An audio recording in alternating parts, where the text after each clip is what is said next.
Video like जरूर कर लीजिए और ऐसे वीडियो लगातार फ्री में पाने के लिए चैनल को तुरंत सब्सक्राइब कर लीजिए और बेल आइकन को जरूर टैप कर लीजिए ताकि आगे भी सारे वीडियो आपको मिलते रहे। यूट्यूब में फॉलो करते हैं तो प्लीज ये वाला फ्री टेलीग्राम चैनल जरूर ज्वाइन कर लीजिएगा। सारे नोटिफिकेशन सारे अपडेट यहीं पे आते हैं, ध्यान रखिए। नमस्कार दोस्तों, आप सभी का स्वागत है स्टडी फॉर एग्जाम्स में। दोस्तों, जैसा कि आप लोग जानते हैं कि हम लोग सामान्य अध्ययन की सीरीज चला रहे हैं, उसी क्रम में हम लोग आज करंट अफेयर के सभी प्रश्न लिए हैं। जैसा कि आप लोगों से पूछा भी गया था कि टॉप विषयवार कुछ क्वेश्चन करा दिए जाएं, तो करंट के जो है क्वेश्चन इसमें कराए जाएंगे।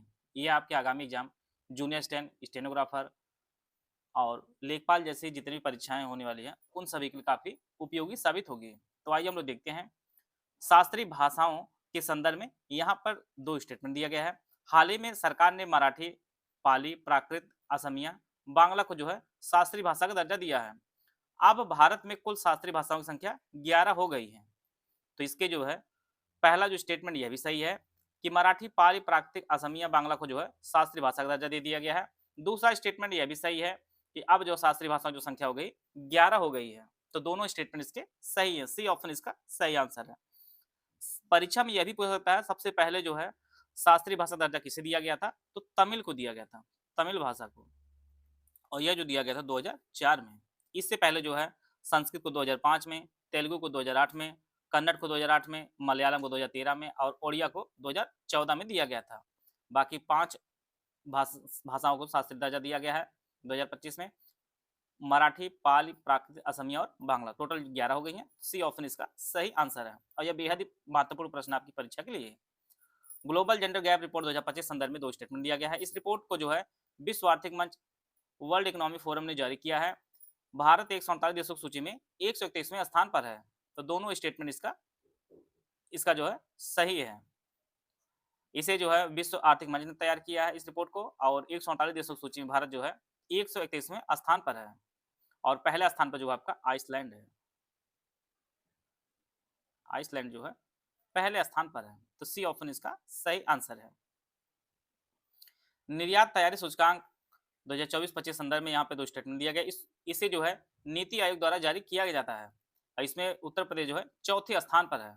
तो निर्यात तैयारी सूचकांक को जो है नीति आयोग ने जारी किया है और इस सूचकांक में जो है उत्तर प्रदेश जो है चौथे स्थान पर है। तो दोनों स्टेटमेंट इसके सही हैं।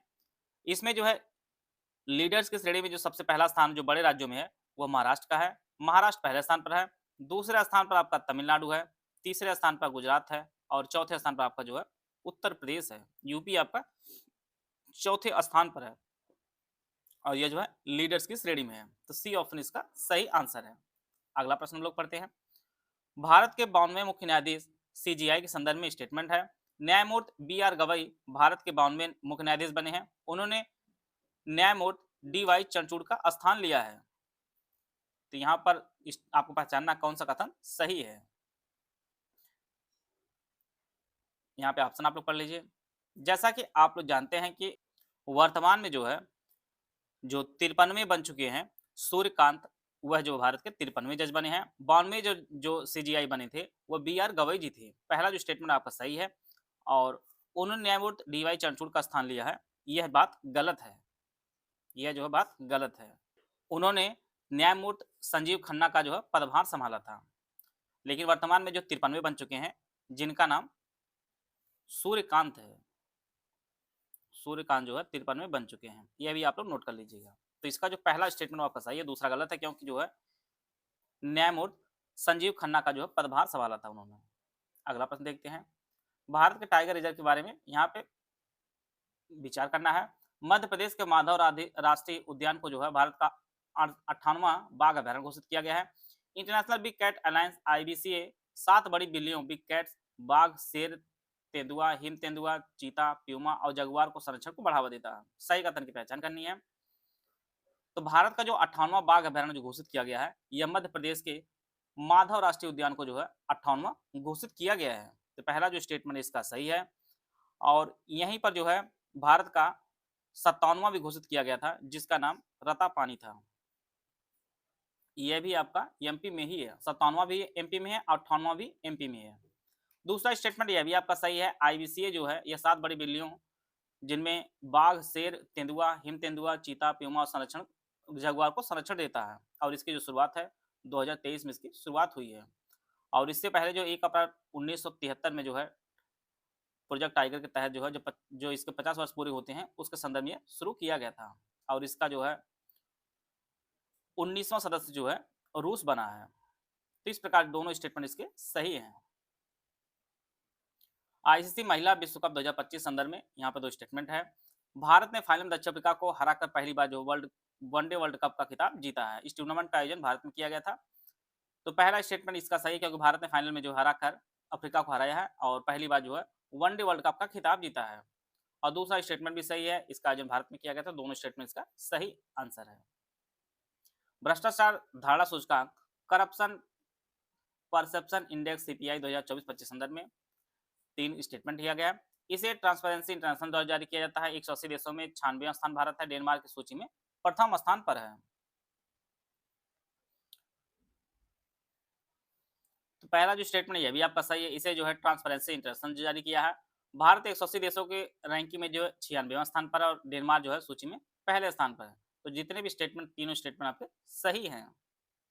राष्ट्रीय खेल 2025 के बारे में क्या सही आपको बताना है। उत्तर प्रदेश की पुरुष कबड्डी टीम स्वर्ण पदक जीती है। इसमें लवलीना बोरगोहेन ने महिलाओं में 75 किलोग्राम मुक्केबाजी में जो है स्वर्ण पदक जीता है। केवल सही है, केवल 2 सही, दोनों सही, ना तो एक ना 2 सही है। राष्ट्रीय खेल जो आयोजित किया गया था यह इस बार उत्तराखंड में आयोजित किया गया था। बेहद इंपॉर्टेंट प्रश्न है, इसको आप लोग जरूर नोट कर लीजिएगा। उत्तराखंड में आयोजित किया गया था और इसका जो उद्घाटन प्रधानमंत्री नरेंद्र मोदी जी ने इसका उद्घाटन किया था और इसका जो शुभंकर था वो मौली इसका शुभंकर था। मौली जो इसका शुभंकर था और इसमें जो है जो टॉप राज्य रहे हैं वह सर्विसेज स्पोर्ट कंट्रोल बोर्ड जिसने टोटल जो है 68 स्वर्ण पदक जीता था, 26 रजत पदक और 27 जो आपका कांस्य पदक सहित यह टॉप पर रहा। फिर महाराष्ट्र दूसरे स्थान पर था जिसने 54 स्वर्ण, 71 रजत और 76 कांस्य पदक सहित दूसरे स्थान पर था। और तीसरे स्थान पर हरियाणा था, 48 स्वर्ण, 47 रजत और 58 जो कांस्य पदक सहित तीसरे स्थान पर था। तो टॉप पर जो है सर्विसेज स्पोर्ट्स कंट्रोल बोर्ड जो है टॉप पर था और इसका जो आयोजन है वह उत्तराखंड में किया गया था। अब इसमें जो है लवलीना बोरगोहेन ने जो महिलाओं के 75 किलोग्राम मुक्केबाजी वर्ग में जो है स्वर्ण पदक जीता था। दोनों स्टेटमेंट इसका सही आंसर है।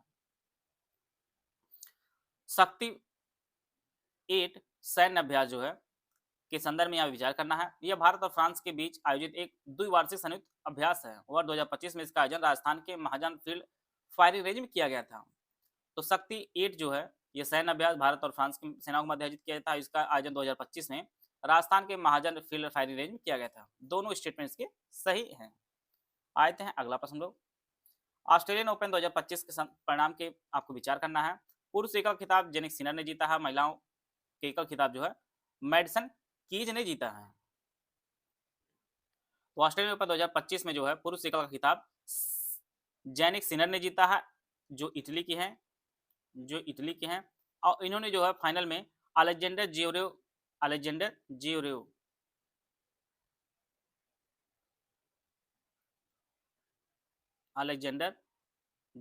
जो है ये जर्मनी के हैं, इन्हें फाइनल में हराया है।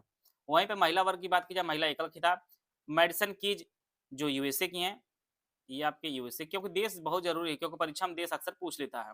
और इन्होंने जो है बेलारूस की आरेना सबालेंका को हराया है और ये आपकी बेलारूस की है।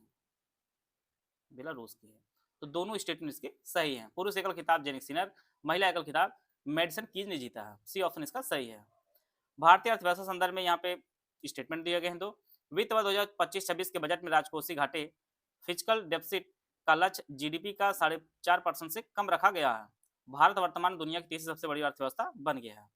यहाँ पे सही स्टेटमेंट पहचानना है। केवल 2, 1 और 2 दोनों, केवल 1, केवल 2, ना तो 1 ना ही 2। तो पहला जो स्टेटमेंट इसका है वो आपका सही है। वह 2025-26 के बजट में राजकोषीय घाटे का जो लक्ष्य रखा जीडीपी का 4.5 से कम रखा गया है। दूसरा जो स्टेटमेंट गलत है क्योंकि भारत जो वर्तमान में दुनिया का चौथी सबसे बड़ी अर्थव्यवस्था बन गया है। चौथी सबसे बड़ी अर्थव्यवस्था वाला देश बन गया है।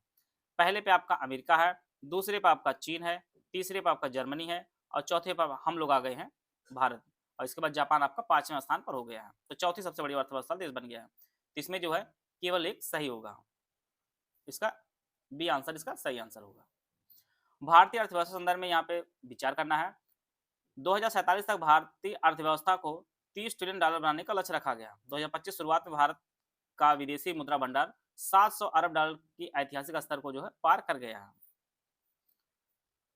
तो जो इसका पहला स्टेटमेंट है ये आपका सही है। 2047 तक जो भारतीय अर्थव्यवस्था का जो लक्ष्य रखा गया है वह $30 ट्रिलियन बनाने का लक्ष्य रखा गया है, और 2025 की शुरुआत में भारत का जो विदेशी मुद्रा भंडार वो $7 अरब के ऐतिहासिक स्तर को पार किया है। तो दोनों स्टेटमेंट सही हैं और सही कथन की आपको पहचान करनी है। तो ये ऑप्शन इसका सही आंसर है, दोनों कथन आपके सही हैं।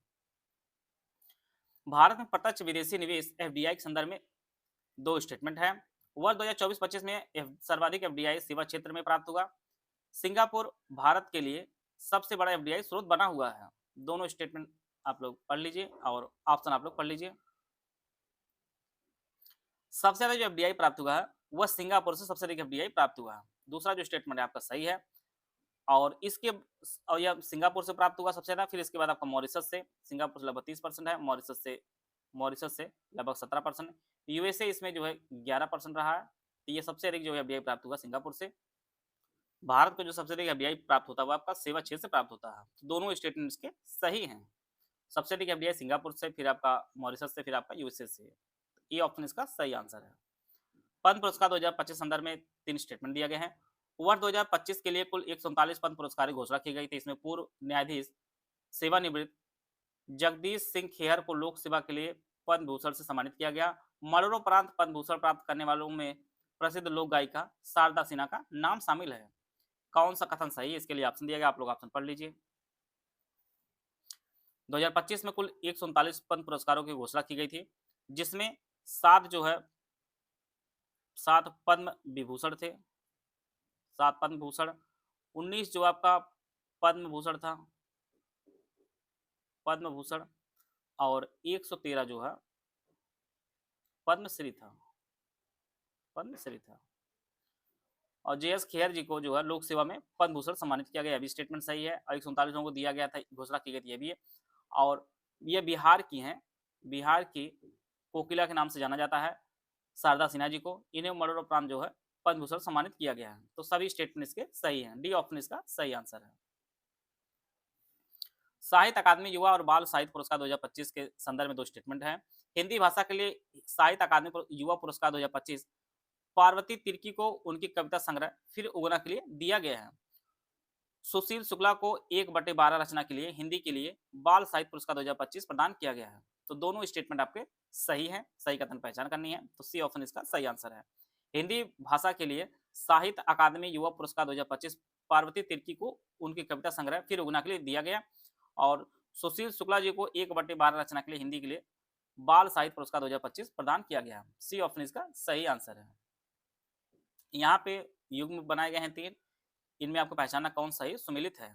शास्त्र रामानुजन पुरस्कार 2025 doctor Alexander Smith, Subhash Chandra Bose आपदा प्रबंधन पुरस्कार 2025 इंकोइस हैदराबाद, मेजर ध्यानचंद खेल रत्न पुरस्कार 2025 डी के शतरंज से, मनु भाकर निशानेबाजी से। आपको पहचानना कौन सा युग्म सही सुमिलित है। तो अलेक्जेंडर स्मिथ शास्त्र रामानुजन पुरस्कार 2025 दिया गया है, यह भी सही है। सुभाष चंद्र बोस आपदा प्रबंधन पुरस्कार 2025 इंकोइस हैदराबाद को दिया गया, भी आपका सही है। और मेजर ध्यानचंद खेल रत्न पुरस्कार 2025 डी के शतरंज मनु भाकर निशानेबाजी को दिया गया। तो सभी इसके सही हैं युग्म, डी ऑप्शन इसका सही आंसर है। वैश्विक नवाचार सूचकांक ग्लोबल इनोवेशन इंडेक्स 2025 के संदर्भ में स्टेटमेंट हैं 3। इसे विश्व बौद्धिक संपदा संगठन विपो द्वारा जारी किया जाता है। भारत ने इस वर्ष 38वां स्थान प्राप्त किया है। स्विट्जरलैंड इस सूची में पहले स्थान पर है। तो यहाँ पे सही कथन की पहचान करनी है। इसे विश्व बौद्धिक संपदा संगठन विपो द्वारा जारी किया स्टेटमेंट सही है। भारत इस रैंकिंग में 38वां स्थान पर है, और इसमें प्रथम स्थान जो है स्विट्जरलैंड का। सभी जो कथन है आपके सही हैं, डी ऑप्शन इसका सही आंसर है। यूपीपीएससी बीयूप्री full paid with doubt clearance group, इसकी फीस 4500 रुपए है। इस ग्रुप में एडमिशन लेने पर आपको 2 ग्रुप में जोड़ा जाएगा, एक मेटेरियल ग्रुप में जिसमें सारा मेटेरियल दिया है, दूसरा आपका डाउट क्लियरेंस ग्रुप होगा। आप बीयूप्री संबंधित सभी डाउट आप पूछ सकते हैं। इस ग्रुप में ज्वाइन करने के बाद आप बीयूप्री 2000 संबंधित सभी संपूर्ण जो है तैयारी करके सिलेक्शन ले सकते हैं। करंट अफेयर, रीजनिंग, मैथ के नोट्स ग्रुप में शुरू होते हुए जो है ग्रुप दे दिया जाएगा।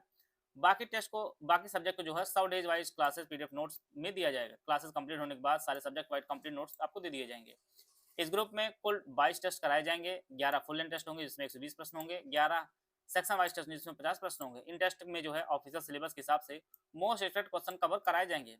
सिलेबस में दिए गए सभी टॉपिक्स के मोस्ट एक्सपेक्टेड क्वेश्चन को जो है टेस्ट सीरीज और पेड क्विज के माध्यम से जो है कवर कराए जाएंगे।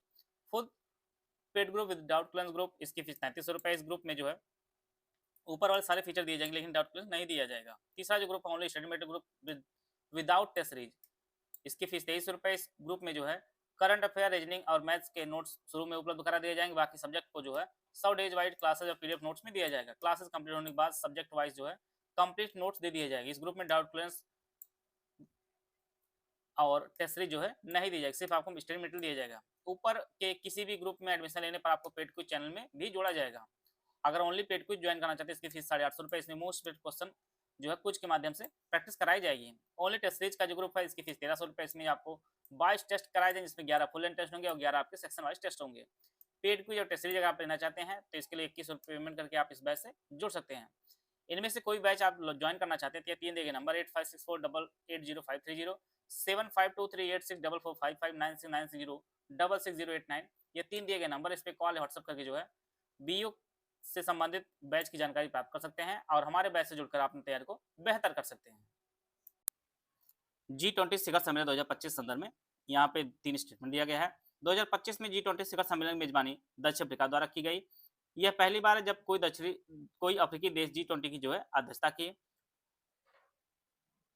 2025 के शिखर सम्मेलन का जो आयोजन है केप टाउन में किया गया है। सही कथन की पहचान करनी है। पहला जो स्टेटमेंट है इसका वह आपका सही है। G20 शिखर सम्मेलन 2025 जो मेजबानी है दक्षिण अफ्रीका द्वारा की गई है और यह पहली बार जब कोई अफ्रीकी देश जो है G20 की अध्यक्षता की है, तो दोनों स्टेटमेंट सही है। तीसरा जो स्टेटमेंट यह गलत है क्योंकि इसका आयोजन जो है वह केप टाउन में नहीं किया गया था बल्कि जोहान्सबर्ग में किया गया था। जोहान्सबर्ग में किया गया था, तो यह जो है केवल 1 और 2 इसका सही आंसर है। और वर्ष 2026 की जो मेजबानी है वह अमेरिका करेगा G20 शिखर सम्मेलन की, तो बी ऑप्शन इसका सही आंसर है। आते हैं अगला प्रश्न लोग। भारत के नए मुख्य चुनाव आयुक्त के संदर्भ में 3 स्टेटमेंट दिया गया है। वर्ष 2025 में भारत के नए मुख्य चुनाव आयुक्त की नियुक्ति की गई है। ज्ञानेश कुमार की नियुक्ति की गई है। मुख्य चुनाव आयुक्त की नियुक्ति राष्ट्रपति द्वारा एक चयन समिति की सिफारिश पर की जाती है। इस चयन समिति में प्रधानमंत्री, लोकसभा के विपक्ष के नेता, भारत के मुख्य न्यायाधीश शामिल होते हैं। तो यहाँ पे सही कथन की पहचान करनी है। केवल 1 और 2, केवल 2 और 3, केवल 1 और 3, 1 2 3। तो पहला जो स्टेटमेंट ये आपका सही है कि ज्ञानेश कुमार जो है वो भारत के मुख्य चुनाव आयुक्त बनाए गए हैं। और दूसरा जो स्टेटमेंट यह भी आपका सही है, मुख्य चुनाव आयुक्त की नियुक्ति राष्ट्रपति द्वारा एक चयन समिति की सिफारिश पर की जाती है। तीसरा स्टेटमेंट यहाँ पर गलत है क्योंकि चयन समिति में जो है प्रधानमंत्री होते हैं। इसमें जो है प्रधानमंत्री, लोकसभा के विपक्ष के नेता और एक जो है कैबिनेट मंत्री होते हैं। एक जो है कैबिनेट मंत्री जो इसमें होते हैं। तो यह तीसरा जो स्टेटमेंट गलत हो जाएगा, तो केवल 1 और 2 आपका सही आंसर हो जाएगा। आते हैं अगला प्रश्न लोग। Uttar Pradesh global investor summit UPGIC 2025 संदर्भ में यहाँ पर 3 स्टेटमेंट दिया गया है। UPGIC 2025 का आयोजन लखनऊ में किया गया है। इसका मुख्य फोकस नवीकरणीय ऊर्जा और सेमीकंडक्टर निर्माण पर रहा। उत्तर प्रदेश सरकार ने राज्य में $5 ट्रिलियन की अर्थव्यवस्था का लक्ष्य 2027 तक रखा है। आपको सही कथन की पहचान करनी है। केवल 1 और 2, केवल 2 और 3, केवल 1, 1 2 और 3।